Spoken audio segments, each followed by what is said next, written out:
一つの小さな明かりがたくさん広がっていき、すべての人々の心に届きますように。山や川の神様がそんな心を持った子どもたちを微笑みながら見守ってくださいますように。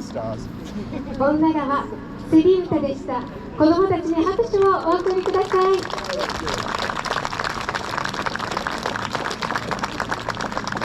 踊り手は次の準備に入りますが、ここで太鼓と篠笛の演奏をお楽しみください。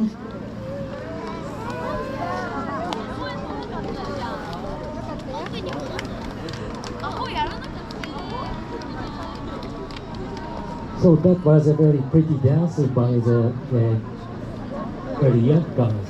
Now we introduce You have a main hero. What's that? You have a main hero in the middle. I know. Yeah, good man. Well, it's kind of because I choreograph. I'm a dance dancer. Ah, cool. So you're managing all the stuff or no? A different dance. Yeah.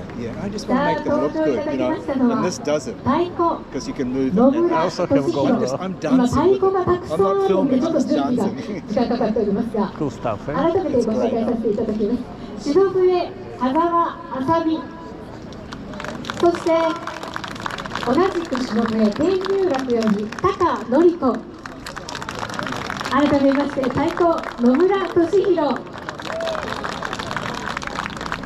曲はにぎわい林と列、2曲続けてお聴きください。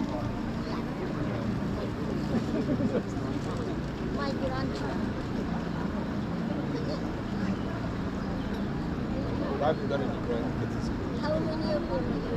All of them?